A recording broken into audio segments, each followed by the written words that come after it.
지금 저희가 욥기를 읽어가고 있는데 욥기는 쉬운 책이 아닙니다.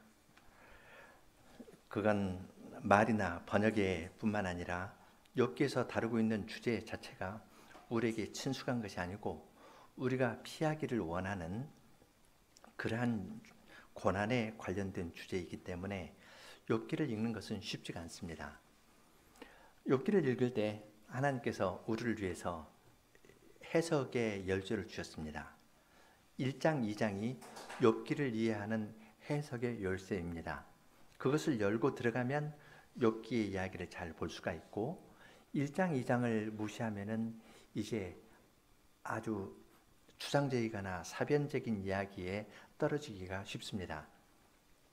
1장, 2장에서 하나님께서 강조해 가지고 말씀하시는 것가 있습니다. 욥에 대해서 욥은 순전하고 정직하며 하나님을 경외하고 악에서 떠났다. 이 네 말로 그 말이 1장, 2장에 3번 나오죠. 그것으로 욥이 순전하고 정직하고 하나님을 경외하면서 악을 떠났다. 이 관점에서 욥을 읽으라는 겁니다. 이것이 욥에 대한 하나님의 평가입니다. 물론 그 말은 욥이 죄를 짓지 않았다는 말이 아닙니다. 욥은 자녀들이 잔치를 하고 난 다음에 그 다음날 자녀들을 불러서 한 사람 한 사람 10자녀를 위해서 번제를 드릴 만큼 죄에 대해서 예민하고 또 욥기를 쭉 읽다 보면 하나님 앞에서 자기의 죄를 고백하기도 합니다. 하나님을 경외하는 욥은 그러한 태도로 살아갔는데 여기에 대해서 사탄이 하나님께 와서 이야기를 합니다. 하나님께서 욥에게 복을 주셨기 때문에 욥이 하나님을 잘 섬기는 것 아니냐. 욥이 울타리가 되어가지고 욥을 보호해 주기 때문에 욥이 하나님을 잘 섬기는 거 아니냐. 욥을 쳐보십시오. 그럼 하나님을 저주할 것입니다. 그렇게 이야기를 합니다. 사탄이 하는 말은 하나님께서 뭘 잘해주니까 욥이 하나님을 잘 섬긴다는 겁니다. 무엇가 있으니까 그 다음 결과로 이렇게 된다. 이런 식으로 이야기를 합니다. 그 문제가 하늘에서 이야기된 건데요. 하나님께서는 욥은 내가 잘해 주었기 때문에 내가 울타리로 보호해 주기 때문에 나를 섬기는 것이 아니라 하나님을 경외하고 모든 악에서 떠난 사람이다. 내 앞에서 순전하다. 그렇게 인정해 주셨습니다. 사탄은 하나님의 그 말에 대해서 반대하는 겁니다. 사람이 어떻게 그래요? 그렇게 하면서 욥을 2번 쳤죠. 처음은 자녀와 재산을 다 가져갔고 두 번째는 욥의 살을 쳤습니다. 욥을 두고 있는 욥의 생명은 아니지만 생명 가까운 데까지 가서 욥을 치도록 허락을 받았습니다. 3장부터 이야기는 그 다음 이야기입니다. 욥의 세 친구가 와서 이야기를 하는데 욥의 세 친구는 7일 밤낮 욥에게 아무 이야기도 하지 않았습니다. 그런데 욥이 자기 태어난 날을 저주하니까 내가 큰 고통 가운데에서 태어나지 않았으면 좋겠다. 그렇게 이야기를 하니까 이제 그들이 내가 환상 가운데서 보았다. 혹은 조상의 지혜가 이렇다 하면서 욥에게 이야기를 하는데 욥 너는 그냥 고난 받는 것이 아니라 숨겨진 어떤 죄가 있기 때문에 고난 받는 것 아니냐. 그런 식으로 이야기를 했습니다. 너도 의식하지 못하지만 욥 내가 죄를 지었기 때문에 하나님께서 너를 치시는 것이다. 너의 자녀가 죄를 지었기 때문에 하나님께서 너를 치시는 것이다. 이 이야기를 가지고 욥을 계속 욥에게 이야기를 했습니다. 그 점에서 세 친구의 이야기는 사탄의 이야기하고 아주 비슷합니다. 하나님께서 이렇게 잘 대해주시니까 하나님을 잘 섬긴다. 하나님께서 이걸 거두어가시면 하나님을 저주할 것이다. 인과관계로 설명을 했습니다. 세 친구는 욥 너는 여러 가지 방식으로 이야기를 하는데요. 조금 있다가 31장 보면서 두어 군데 찾아서 보겠습니다. 욥의 죄를 구체적으로 이야기를 합니다. 이러이러한 죄 너 짓지 않았느냐? 그러니까 이런 일을 당하는 것이다 하면서 이야기를 하는데, 이야기는 3회전으로 이어집니다. 3회전으로 이어지지만은 그 뒤로 가면 갈수록 엘리바스가 이야기를 하고 욥이 이야기를 하고, 빌다시 이야기를 하고 욥이 이야기하고, 소발이 이야기하고 욥이 이야기를 하고, 이런 식으로 해서 3회전 이어지다가 이제 28장에서 지혜가 무엇인가 하나님께서 한번 선언해 주시는 이야기가 나옵니다. 그런데 3회전으로 이야기가 전개될 때 주목할 점은, 욥의 친구는 항상 욥을 놓고 이야기를 합니다. 그런데 욥은 친구들에게 이야기를 하다가 눈을 들어서 하나님을 보면서 하나님을 향해서 이야기를 합니다. 지난번에 공부한 욥기 19장도 좋은 예가 됩니다. 나는 나의 구속자가 살아계심을 믿는다 하면서 하나님께 호소를 합니다. 친구들은 하나님께 호소하는 것 없이 전부 욥에게만 향합니다. 처음에는 말을 부드럽게 하는데 그 다음에 말을 굉장히 세게 합니다. 그럴 때 이제 욥은 친구들에게 이야기를 하다가 하나님께 이야기를 합니다. 오늘 31장을 읽었는데요. 28장에서 참된 지혜가 무엇인가, 여호와를 경외하는 것이 참된 지혜라는 것을 28장 마지막에서 이야기를 하죠. 또 사람에게 이르시되 주를 경외함이 곧 지혜요 악을 떠남이 명철이니라. 욥은 하나님을 경외하고 악에서 떠난 자라 했는데, 이 말이 욥기 1장에 있는 이야기가 욥기 중앙에 있는 이 28장 결론 부분에서 나옵니다. 이 말 후에 욥이 29장, 30장, 31장에서 이야기합니다. 29장에서는 자기의 좋았던 시절에 대해서 이야기를 하고, 30장에서는 자기의 어려웠던 시절, 어려운 현실을 이야기를 합니다. 그리고 31장에서는 다시 하나님을 향해서 자기의 결백을 주장하는 것이 31장 내용입니다. 31장에서 욥의 이야기의 특징이 나오는데, 하나님께 호소하는 이야기가 나옵니다. 하나님께 호소하는 이야기가 31장 2절부터 보죠. 그리하면 위에 계신 하나님의 내리시는 분깃이 무엇이겠으며 높은 곳에서 전능자의 주시는 산업이 무엇이겠느냐. 하나님께서 감찰하시고 모든 것을 심판하신다. 6절 그리하였으면 내가 공평한 저울에 달려서 하나님이 나의 정직함을 아시게 되기를 원한다 해서 하나님을 재판장으로 호소해서 부릅니다. 그리고 뒷부분에 가서 35장 보면 35절입니다. 누구든지 나의 변백을 들을지니라. 나의 서명이 여기 있으니 전능자가 내게 대답하시기를 원하노라. 하나님께서 하나님께 고소장을, 자기의 사정을 이야기를 하고 자기의 서명을 해서 자기가 서명을 붙여가지고 전능하신 하나님께 내놓습니다. 그리고 나의 대적도 자기의 소송장을 기록해가지고 제출했으면 좋겠다. 그렇게 이야기를 합니다. 그래서 앞부분하고 뒷부분에서 하나님을 재판장으로 세우신 이야기가 나옵니다. 그런데 이것이 맨 앞과 맨 뒤는 아니고요. 맨 앞에서는 1절에 내가 내 눈과 언약을 세웠나니 어찌 처녀에게 주목하랴 하면서 눈과 관련된 주의를 하나 이야기를 하고, 그리고 38절부터 40절까지에서는 내가 그 토지에 대해서 어떤 그 잘못을 했다면 그 토지가 나에게 부르짖고 책망하는 일이 있었을 것이다. 내가 죄를 지었으면 여기에서 밀 대신에 찔레가 나고 보리 대신에 자풀이 나는 것이 마땅하다 하면서 내가 죄를 지었으면 하나님의 심판이 있을 것이다. 그런 이야기가 맨 처음하고 마지막에 나오고요. 그 중간 부분에 하나님을 재판장으로 세우는 이야기가 나옵니다. 그리고 그 사이에 자기의 형편을 하나님께 쭉 이야기를 합니다. 하나님을 재판장으로 내세우면서 자기의 현실을 하나님께 아뢰니까 그 맥락에서 이제 욥기 31장을 보는 것이 좋습니다.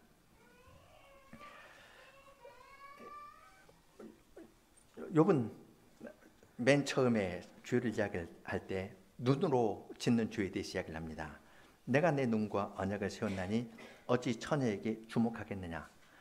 어떤 간음하는 마음, 음란한 마음을 가지고 어떤 여인을 보고 생각하는 것 옳지 않다 해서 내 눈과 언약을 세워서 그러한 데에서 멀리하겠다.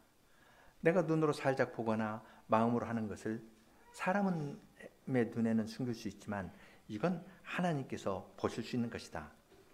만일 내가 그런 죄를 짓는다면 위에 계신 하나님의 내리시는 분깃이 무엇이고 높은 곳에서 전능자의 주시는 산업이 무엇이겠느냐, 그렇게 이야기를 합니다. 그럼 여기에서 이제 하나님께서 위에서 내려주시는 분깃의 내용이 무엇인지 생각해 볼 필요가 있습니다. 일반적으로 분깃 혹은 산업 이야기를 하면 땅입니다. 일반적으로 이야기를 해서 내가 어떤 젊은 여인을 보고 음란한 마음을 품으면 하나님께서 나에게서 내 땅과 산업을 다 가져가신다. 그렇게 이야기할 수도 생각할 수도 있습니다. 3절에 불의한 자에게는 환난이 아니겠느냐, 행악자에게는 재앙이 아니겠느냐. 하나님의 계명을 어기면 하나님께서 그런 사람에게 환난을 주시고 재앙을 내려주실 것이다. 이것이 하나님께서 주시는 분깃이 될 겁니다.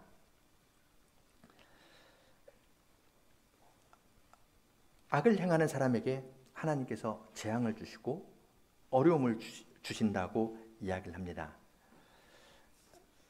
그런데 욥이 원하는 것은 거기에 그치는 것만은 아닌 것처럼 보입니다. 욥이 내가 내 눈과 언약을 세웠나니 내가 어찌 처녀에게 주목하겠느냐.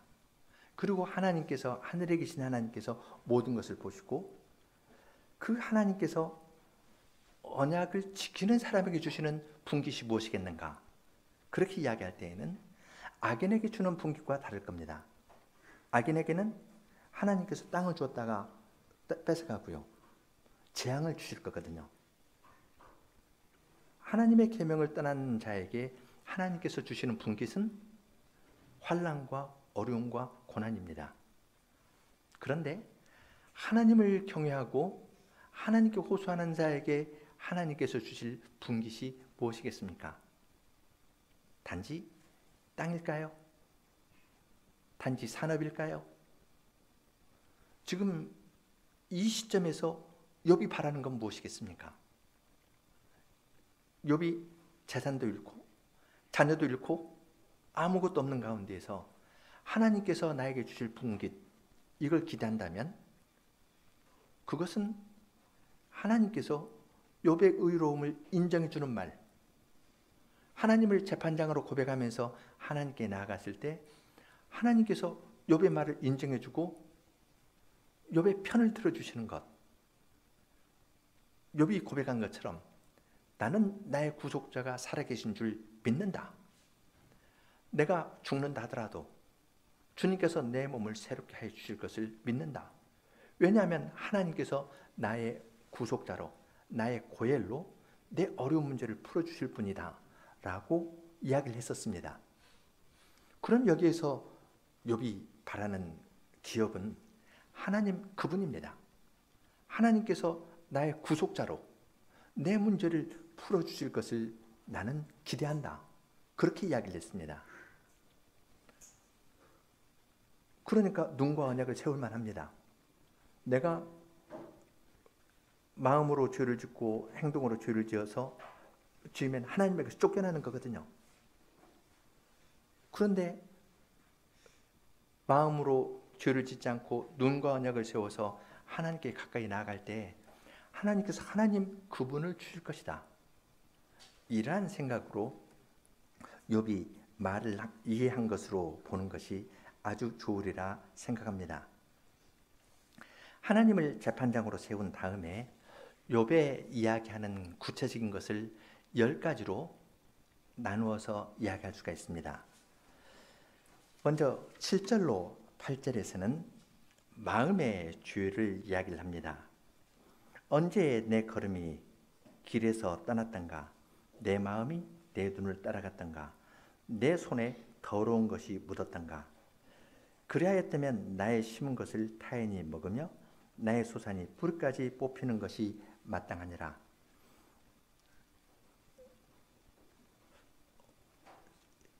지금 여기 7절의 이야기는 1절하고 통하는데요. 길 가다가 어떤 아름다운 여인을 보았습니다. 그랬더니 1절에서는 내 눈과 언약을 세워서 처녀에게 주목한다. 어떤 의도를 가지고 바라보지 않는다 그랬죠? 의도를 가지고 바라보지 않는 것의 핵심은 마음이 그쪽으로 가지 않는 겁니다. 7절 표현이 참 좋죠? 내 마음이 내 눈을 따라갔던가. 길거리 가다가 뭘 하나 봤거든요. 그 다음에 거기에 내 마음이 따라가는 겁니다. 그리고 내 손으로 어떤 행위를 하고 내 발로 어떤 행위를 하는 겁니다. 마음에서부터 어떠한 죄를 짓는 것을 자기는 금했다고 이야기합니다. 이것은 처녀의 문제일 수도 있고요. 또 재산의 문제일 수도 있습니다. 어떻게 하다가 좋은 것이 이렇게 있는 걸 봤거든요. 훔치고 싶은 생각이 들었거든요. 저녁에 와서 이렇게 훔쳐가면은 내 마음이 내 눈을 따라가고 내 손으로 그릇된 것을 하고 발로 행한 것이 됩니다. 그래서 마음으로 짓는 죄의 문제를 지금 욥은 모든 것을 감찰하시는 하나님 앞에 내어놓고 이야기를 합니다. 처음하고 마지막에 하나님을 재판장으로 부른 다음에 자기의 사정을 10가지로 이야기를 하는데 첫 번째 이야기하는 것은 내 마음의 문제입니다. 루터 선생님이 한 말이죠. 내 머리 위로 새가 지나가는 건 막을 수가 없습니다. 그렇지만 내 머리 위에 새가 둥지를 트는 것은, 그래서 어떤 생각을 하고 이것을 발전시키는 것은 내가 죄 짓는 것이다. 루터 선생님이 이야기를 했는데 지금 욥이 이야기하는 것이 그겁니다. 내 마음이 내 눈을 따라가지 않았다. 어떤 것이 보였어도 하나님 앞에서, 재판장 되신 하나님 앞에서 자기의 손과 발을 깨끗하게 했다. 마음도 깨끗하게 지켰다. 그렇게 이야기를 합니다. 두 번째 이야기는 9절부터 12절인데요. 조금 더 이건 간음의 문제를 더 다룹니다. 언제 내 마음이 여인에게 유혹되어 이웃의 문을 엿보다가 기다렸던가. 그리하였으면 내 처가 타인의 맷돌입니다. 타인의 맷돌을 돌리며 타인으로 더불어 동침하는 것이 마땅하니라. 이는 중죄라. 재판장에게 벌을 받을 악이요 멸망하도록 사르는 불이라. 나의 모든 소산을 뿌리까지 없애할 것이니라. 내 마음과 언약을 세워 처녀에게 주목하지 않기로 했는데 어떤 여인에게 내 마음이 갔습니다. 그래서 문을 살짝 엿보다가 간음을 행했습니다. 그러면 욥은 하나님께서 심판해서 더 큰 징벌이 나에게 있을 것이라고 이야기합니다. 그렇다면 내가 다른 이웃의 아내를 탐내서 죄를 지었다면 나의 아내가 다른 사람의 맷돌을 돌리고 타인이 더불어 동침하는 것이 마땅하다. 이 맷돌을 돌린다는 건 종이 된다는 말도 되는데요. 또 옛날에 맷돌 돌리면 뭘 할까요? 그때는 방앗간이 있는 것 아니고 밥을 할 때마다 맷돌 돌려가지고요. 그 가루를 만들어서 이걸로 요리를 해가지고 누구 대접하는 겁니다. 그러니까 욥은 훨씬 더 강하게 이야기하는 겁니다. 내가 눈을 살짝 엿보아가지고 문을 엿보아서 틈이 있어가지고 죄를 지었으면 내 아내가 다른 사람에게 마음이 가버렸어요. 그래서 그 사람을 위해서 맷돌 돌려가지고 요리도 해주고요. 다른 사람과 함께 자는 그런 일이 하나님께서 그렇게 심판하실 것이다. 이건 큰 죄고 재판장이 그렇게 할 뿐만 아니라 멸망하도록 내 소산을 뿌리까지 없이 해서 다 불태우는 것이 마땅하다. 그렇게 두 번째로 이야기를 합니다. 마음으로 살짝 열고 작은 죄를 지었는데 이웃의 문을 엿보아 기다렸다면 지금 구체적인 행위를 한 것도 아닙니다. 이웃의 마음으로 어떤 여인에게 유혹되어서 이웃이 문을 열기를 딱 기다리고 이렇게 있었다면 구체적인 행위했다는 말은 아직 없거든요. 그런데 그런 죄를 지었다면 그것도 하나님 앞에서 죄이고, 그렇다면 그 일이 실제로 우리 집에 일어나고 내 모든 것이 다 없어지길 바랐다. 하나님께서 그렇게 재판하실 것이다. 그렇게 이야기하였습니다. 세 번째는 이 종들에게 잘못 대하는 것에 관한 이야기입니다. 13절로 15절인데요. 남종이나 여종이 나로 더불어 쟁변할 때에 내가 언제 그의 사정을 멸시하였던가? 그리하였으면 하나님이 일어나실 때에는 내가 어떻게 하겠느냐? 하나님이 국문하실 때에는 내가 무엇이라 대답하겠느냐? 다른 사람을 사정을 들어주지 않는 것. 그래서 왜 사정 들어주지 않았냐? 하나님께서 그렇게 신문하시면 나는 대답할 말이 없겠다고 이야기합니다. 욥이 이렇게 생각하는 것은 하나님 앞에서 자기와 종을 똑같이 생각하기 때문입니다.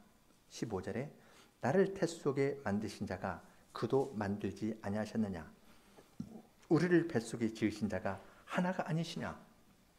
어머니 뱃속에서 지음을 받을 때 나나 나의 종이나 똑같이 하나님에 의해서 지음을 받았으니까 똑같은 존재라는 겁니다.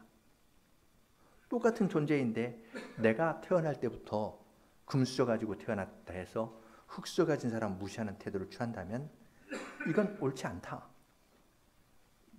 나나 저나 지으신 분은 한 분 하나님이신데 그 하나님 앞에서 잘못 행하는 것이다. 사정을 들어주지 않은 것 자체가 하나님 앞에서 죄다. 그렇게 이야기를 합니다. 16절부터 20절 여기에서는 이제 종과 과에 관한 이야기가 계속 23절까지 나오는데요. 먼저 16절부터 20절까지 보겠습니다. 내가 언제 가난한 자의 소원을 막았던가?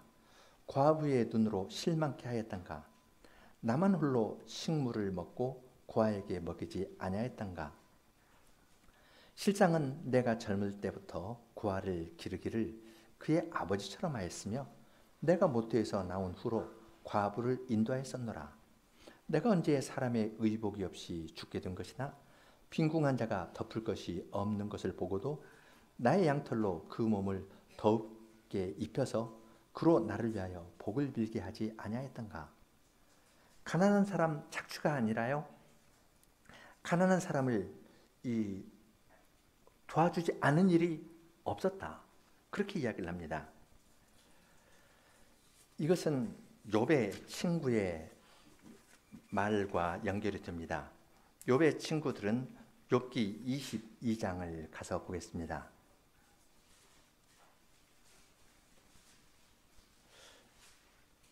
욥기 22장에서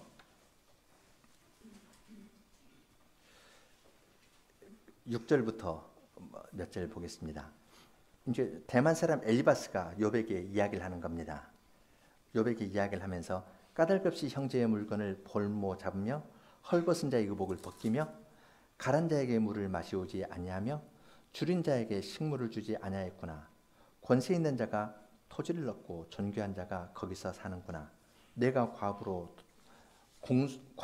공수로 돌아가게 하며 고아의 팔을 꺾는도다. 그러므로 올무들이 너를 둘러있고 두려움의 호련이 너를 친다 하면서 쭉 이야기를 합니다. 하나님이 위에서부터 보시는데 너는 고아나 과부를 충분히 도와주지 않았다. 그렇게 이야기를 합니다.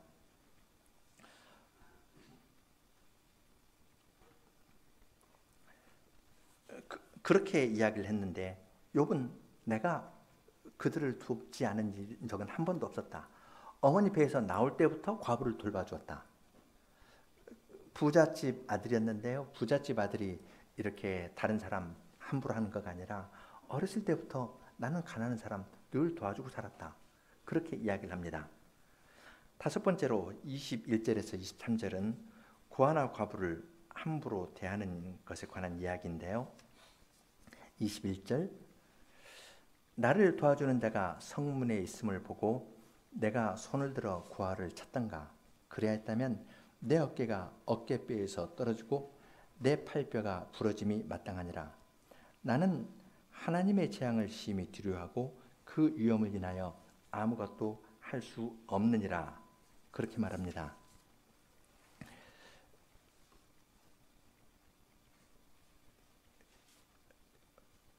친구들은 이 욥이 구하를 착취했다고 이야기합니다. 성에서 자기 편 들어줄 사람이 있으니까 구하를 손을 들어 구하를 치는 일이 있었다면은 내 손이 어깨뼈에서 떨어지길 바란다. 이렇게 친 손은 하나님께서 그렇게 하시길 바란다. 그렇게 이야기를 했습니다. 욥기 24장에서 욥이 대답하는 말 가운데요.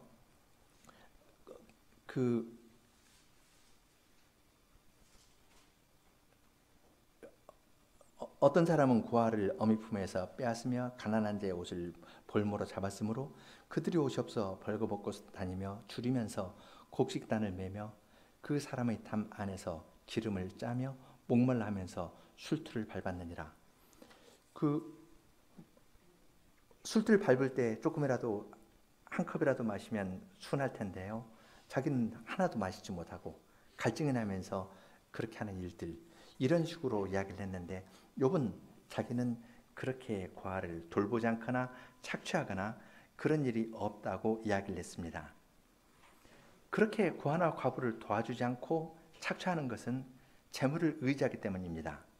그래서 24절, 25절에서는 재물 의지하는 일이 없었다는 것을 욥이 이야기를 합니다.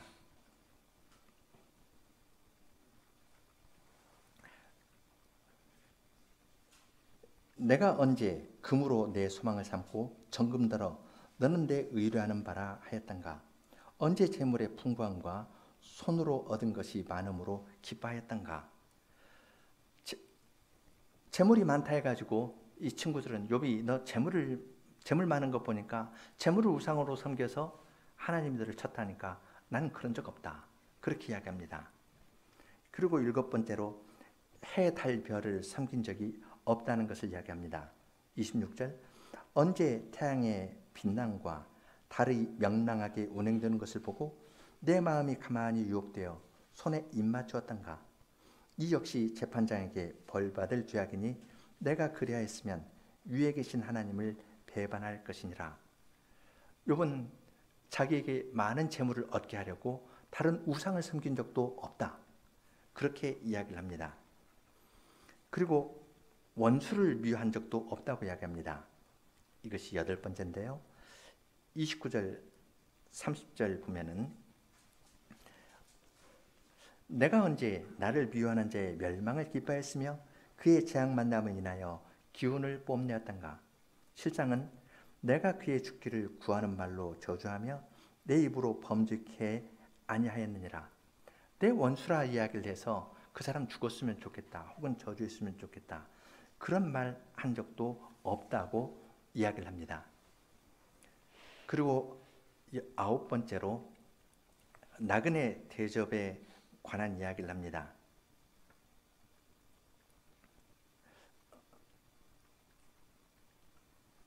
31절, 32절인데요. 내 장막의 사람의 말이 주인의 고기에 배부르지 않은 자가 어디 있느냐 하지 아니하였던가? 나그네로 거리에서 자게 하지 아니하고 내가 행인에게 내 문을 열어주었었노라. 내가 나그네 된 사람에게 먹을 것을 넉넉하게 준 것은 내 집안에 사는 사람은 다 알고 있다. 나의 종들도 다 알고 있다. 그렇게 이야기를 합니다. 그리고 33, 34절에서는 나에게 유선이 있었는가 살펴보라고 이야기합니다. 내가 언제 큰 무리를 두려워하며 족속의 멸시를 무서함으로 잠잠하고 문에 나아가지 아니하여 타인처럼 내 죄악을 품에 숨겨 허물을 가리었었던가? 다른 사람 눈 의식해가지고 내 죄를 몰래 마음에 품고 있었다면 이건 마음으로 죄 짓는 것도 같은 겁니다. 난 그런 적 없다. 또 다른 사람이 두려워가지고 잠잠하면서 가만히 있지도 아니하였다. 내가 어떤 일을 하면은 다른 사람이 너만 잘나서 그러냐? 하고 이야기할 수가 있으니까 그런 말 두려워가지고 마땅히 도와줘야 될 때 내가 도와주지 않은 적도 없고 또 마음속에 어떤 이거 드러날까 봐서 죄를 품에 숨겨두는 일, 그런 일이 없었다고 이야기합니다. 이렇게 10가지를 마음의 문제에서부터 시작을 해가지고 사회적인 관계, 우상 숭배에 관한 것들, 이런 것을 다 이야기한 다음에 35절에서 욥은 그 10가지에 대해서 서명을 해가지고 전능하신 하나님께 내놓습니다. 누구든지 나의 변백을 들을지니라. 내 서명이 여기 있으니 10가지 이런 죄에 난 짓지 않았다. 이렇게 이야기를 하죠. 거기에 서명을 해서 전능하신 하나님에게 내놓습니다. 하나님, 이거 살펴주십시오. 하고 자기의 서명을 해서 서명과 함께 자기 변명서를 하나님 앞에 내놓았습니다. 재판장에 가면은 재판관이 있고요. 원고와 피고가 있죠. 욥은 나의 상대자들도 내 대적도 소송장을 나에게 제출했으면 좋겠다. 그 재판장에 내 원수들의 소송장이 있었으면 좋겠다고 이야기합니다. 그 소송장이 있으면 욥은 36절에 내가 어깨에 메기도 하고 면류관처럼 머리에 쓰기도 하고 내 걸음의 수요를 그에게 구하고 왕족처럼 그를 가까이 하였으리라. 소송장을 어깨에 메고요. 소송장을 왕관처럼 이렇게 머리에 씁니다. 왜 그럴까요? 그 소송장으로 말미암아 드러나는 것은 욥의 무죄한 것, 욥의 면류관처럼 욥의 영광스러운 것만 더 드러날 겁니다. 그러니까 욥은 자기의 것을 하나님께 아른 다음에 그들의 고소장은 내가 어깨에 메고 사람들에게 보여주고 내 면류관처럼 그들의 고소로 말미암아 욥이 무죄하고 영광스러운 것이 더 드러날 테니까 내가 면류관처럼 머리에 쓰고 다닐 것이다. 그리고 그 소송장에 기록된 대로 내 걸음의 수요를 그에게 고하고 자기 행한 것 하나님께 다 고하고 왕족처럼 그에게 가까이 했을 것이다. 누르지 않고 말한 것을 그대로 하나님 앞에 내놓아 봐라. 그렇게 이야기를 합니다.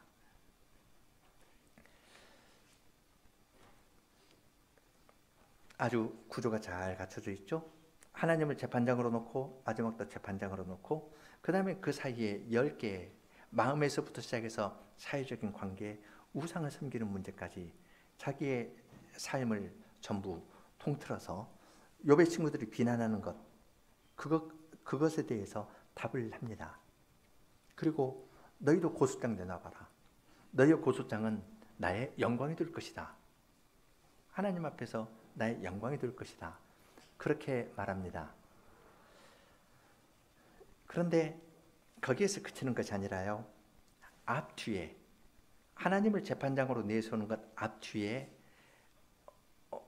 또 죄와 그리고 죄에 대한 하나님의 심판에 관한 것을 생각할 만한 구절을 둡니다. 1절에서는 내가 내 눈과 언약을 세웠나니 내가 어찌 젊은 여인에게 주목하겠느냐. 주목하지 않기로, 그런 데서 난 벗어났다는 것이 아니라 않기로 언약 세웠다는 이야기를 하고, 마지막 38절, 39절, 40절에서는 잘못했으면 내 토지가 나에게 부르짖는 일이 있을 것이다. 여기서는 이제 토지가 부르짖는다 할 때에는 신현의 뜻을 시행하지 않을 때 토지를 하더라도 이걸 너무 착취하거나 아니면 땅이 부르짖는다 할 때에는 아벨의 피가 흘렸을 때 땅이 부르짖는다 했죠. 그러니까 그런 어떤 악한 일들이 있었다면은 그러면 밀 대신에 찔레가 나고 보리 대신에 자풀이 나는 것이 마땅하다. 그런 일이 있다면 하나님께서 형벌하시고 심판하실 것이다. 그렇게 하고 말을 마쳤습니다. 한편으로는 하나님께 자기의 사정을 아뢰어서 전능자는 대답해 주십시오. 그렇게 이야기를 하고, 다른 편으로는 내가 이런 죄를 지었다면 하나님께서 이렇게 벌하시면 마땅합니다. 해서 그렇게 뉘앙스 있게 이야기하는 것으로 마지막 말을 마쳤습니다.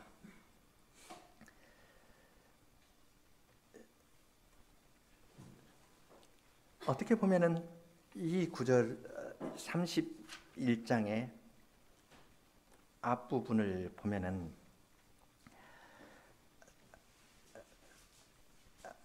3절 같은 것을 잘못 이해하면은 친구의 말처럼 읽을 수가 있습니다. 3절 불의자에게는 환난이 아니겠느냐, 행악자에게는 재앙이 아니겠느냐, 그가 내 길을 감찰하지 아니하시겠느냐. 그렇게 이야기할 때 잘못하면은 욥이 어떠한 일을 욥의 말을 욥이 잘못하면 하나님이 징벌하신다. 그러니까 이건 친구의 말하고 비슷한 점이 있습니다. 친구들이 욥에게 했던 중요한 것은 욥 너는 잘못한 거 있지 않냐? 잘못했으니까 하나님의 벌이 임했다. 그렇게 이야기를 하는데요. 그래서 이제 인과응보 같이 해석을 하고 이야기를 하는 겁니다. 하나님의 의에 금연이 있기 때문에 그것을 욥이 부인한 것 아닙니다. 욥과 친구의 차이가 있다면 욥은 그것을 자기가 판단하지 아니하였습니다. 자기의 고난과 어려운 문제에 대해서 친구들에게 이야기를 하지만 나는 너희들이 이야기하는 그런 이유 때문에 내가 고난받는 거 아니다. 그것을 그들에게 이야기를 하지만 욥은 하나님을 불렀습니다. 하나님께 호소하면서 하나님이 나의 구속자이시고 하나님이 고엘로서 나의 문제를 재판하실 분이다 하고 하나님께 호소했습니다. 그런데 친구들은 자기들이 그걸 판단한 겁니다. 하나님께 호소하고 내가 잘못했으면 하나님 저 벌 주십시오 하고 전적으로 하나님의 판단에 맡기는 것과 아니면 어떤 일에 대해서 내가 판단하는 것하고 그 차이입니다. 욥은 어려움을 당할 때 자기가 판단하지 아니하고 하나님 앞에서 자기의 삶, 마음부터 시작해가지고요. 내 마음을 하나님 아신다. 마음, 걸음, 행위 모든 것들을 하나님 앞에 내놓고 부족한 거 있으면 하나님께서 판단하시길 원한다 하고 하나님 앞에 내어놓았습니다. 훨씬 더 죄로 향한 성향이 있는 우리로서는 어떻게 욥처럼 이렇게 말할 수 있을까? 그런 생각이 듭니다. 눈으로 죄를 짓는 일도 많고 눈으로 죄를 지었을 뿐만 아니라 마음이 눈을 따라가기도 하고 손으로 죄를 짓고 발로 죄를 짓고 그랬던 우리로서는 욥기 31장의 말씀이 아주 멀리 있는 것처럼 보입니다. 그렇지만 욥이 이야기한 것은 죄가 전혀 없다는 말은 아닙니다. 욥기를 쭉 읽어가면서 보면 나의 죄에 대해서 고백합니다. 자녀의 죄에 대해서 의식했기 때문에 잔치 후에 하나님께 제사를 드렸습니다. 번제를 드린 건 죄가 있다는 것을 인정하고 드리는 겁니다. 그런데 욥이 부인하는 것은 친구들이 말하는 그 죄는 나는 짓지 않았다는 겁니다. 당신이 이야기하는 그런 죄를 내가 짓거나 그런 것 때문에 하나님이 나를 잘해주어서 내가 하나님을 섬기거나 내가 죄를 지어서 하나님이 벌하신다는 이 생각이 잘못되었다는 것을 그런 말을 들으니까 욥은 끝까지 아니라고 주장한 겁니다. 이 말에 대한 가장 좋은 평가는 하나님의 말씀입니다. 욥은 전능자는 나에게 대답해 주시기를 원하노라 그랬는데 그 다음 보면은 하나님께서 욥에게 말씀하시는 이야기가 이제 38장부터 42장까지 쭉 나옵니다. 38장에서 42장 가운데서 하나님께서 욥에게 폭풍 가운데서 말씀하십니다. 자연 만물을 다스리는 것을 쭉 말씀하십니다. 그리고 처음에는 자연 만물을 다스리는 걸 이야기를 하고요. 41장에 가서는 그 악어와 하마 이야기를 합니다. 이 세상에 혼돈을 일으키는 큰 세력 같은 것인데 그것을 하나님께서 다스리는 것을 이야기를 합니다. 자연 만물뿐만 아니라 이 세상에서 악을 일으키는 신화적인 동물인 용이나 하마 같은 것들, 이런 것을 하나님께서 장난감처럼 가지고 논다는 것을 밝히십니다. 그리고 42장에서 욥에게 이야기를 합니다. 그렇게 이야기를 하니까 욥이 이제 하나님 앞에서 내가 무지한 말로 이치를 가리는 자 누구니까, 내가 스스로 깨달을 수 없는 말을 말하였고 스스로 알 수 없고 헤아리기 어려운 말을 말하였습니다 하면서 그 태도를 취합니다. 여기에 대해서는 이제 다음에 더 생각하겠습니다. 하나님의 말씀을 들은 다음에 욥은 회개를 했습니다. 6절에 그러므로 내가 스스로 하나고 티끌과 제 가운데에서 회개하나이다. 회개하면서 나왔을 때 하나님께서 7절에 말씀하십니다. 여호와께서 욥에게 이 말씀을 하신 후에 대만 사람 엘리바스에게 말씀하십니다. 내가 너와 내 두 친구에게 노하노니 이는 너희가 나를 가리켜 말한 것이 내 종 욥의 말같이 정당하지 못함이니라. 하나님께서는 욥의 회개를 받으셨을 뿐만 아니라 친구의 말은 정당하지 않고 하나님께 호소한 욥의 말은 정당하다고 인정해 주셨습니다. 이것이 순전하고 온전할 뿐만 아니라 여호와를 경외하고 악에서 떠났다고 인정해 준 욥의 모습입니다. 아무도 이해하는 사람이 없었지만 가장 가까이 온 친한 친구들조차 그랬지만 욥은 그 친구들의 부정당한 말을 듣고 옳지 않은 말을 듣고서도 그는 하나님께 이야기를 했습니다. 그랬더니 하나님께서 마지막에 그의 말을 인정해 주셨습니다. 친구들에게 엘리바스에게 너는 나의 종 욥과 같이 정당하게 말하지 아니하였다. 욥의 말처럼 정당하지 않다. 나에 대해서 말한 것은 정당하지 않다. 그렇게 말씀하시고 욥의 말을 인정해 주셨습니다. 욥기를 보면은 욥은 끝까지 1장, 2장에 기록된 사건을 모릅니다. 욥은 폭풍 가운데서 말씀하시는 하나님의 음성을 들었을 뿐이지 1장, 2장 이야기를 모릅니다. 하나님께서 욥에게 욥아 참 인내했다. 사실은 사탄이 너에 대해서 이렇게 고소하기 때문에 내가 나의 옳음을 인정하려고 그의 말이 사탄의 그 말이 틀렸음을 입증하려고 내가 너에게 고난받는 것을 허락해 주었다. 그렇게 말씀하시지 않았습니다. 끝까지 거기에 대해서는 한마디도 말씀하시지 않았습니다. 그리고 욥은 끝까지 하나님을 경외하였습니다. 그건 모르는 겁니다. 모르지만 나는 하나님을 경외하면서 하나님께 호소하면서 나아갈 뿐입니다. 하나님 앞에서 하나님을 호소하면서 나아가면 이건 내 마음을 드리는 일이거든요. 마음으로 죄를 짓는 일을 멀리하는 것이고 다른 사람에 대해서도 종에 대해서도 저 종이나 나나 똑같이 한 분 하나님께서 지었다. 내가 저 사람보다 더 낫다고 마음에서부터 생각 안 하는 겁니다.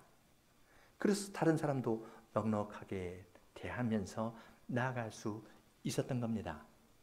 하나님을 경외한다는 것이 욥의 생활에서 이렇게 나타났습니다. 그리고 하나님께서는 마지막에 욥의 말을 인정해 주셨습니다. 하나님의 신비는 신비대로 남겨두시면서 하나님을 경외하면서 살도록 이끄신 겁니다. 이것이 이 땅에 사는 신자의 삶입니다.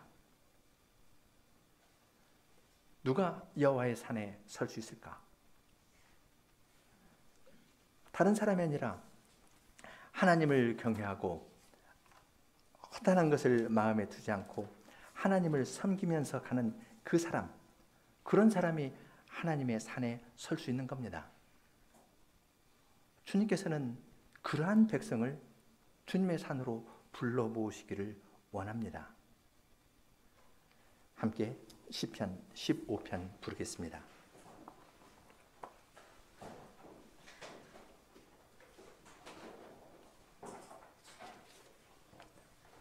4절까지인데요.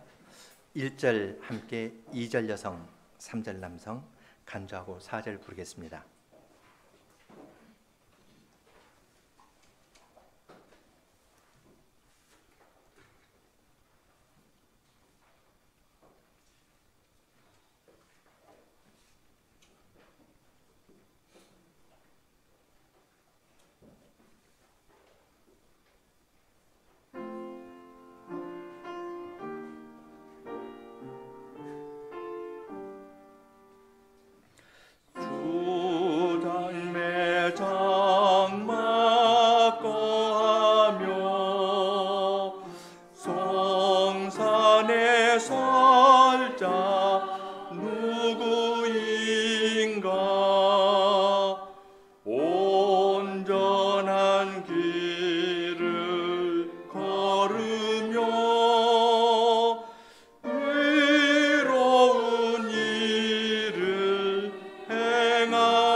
거룩하신 하나님 아버지, 저희는 여호와를 경외하는 것이 지혜의 근본이다, 그렇게 말을 하지만 그 말이 무엇을 의미하는지 하나도 모르는 자들입니다. 그처럼 아이와 같고 자기 눈앞에 있는 작은 것에 마음을 다 빼앗겨 사는 저희들에게 하나님을 경외하여서 끝까지 하나님을 따라간 욥의 인내를 저희에게 가르쳐 주시고, 저희들도 하나님을 경외하면서 살아가는 심정으로 살아갈 마음을 저희 안에서 일으켜 주시니 감사합니다. 주님의 말씀으로 자주 깨우침을 받고 나아가지 아니하면 저희는 믿음으로 행하기보다는 눈에 보이는 대로 행하기가 쉽고 알 수 없는 말을 쉽게 하면서 어떠한 자기의 판단을 높이려는 경향이 있는 자들입니다. 이러한 것들을 주님의 말씀으로 다 씻어 주셔서 저희들로 하여금 더욱 하나님을 경외하고 인내하면서 살아가는 사람들이 되게 하여 주시고, 그리하여 지금 이 세상에서는 사람들에게 인정을 받지 못하는 것 같지만 마지막 날에 모두 주님 앞에서 인정함을 받는 자들로 설 수 있게 저희들에게 은혜를 내려주시기를 구합니다. 예수님 이름으로 기도합니다. 아멘.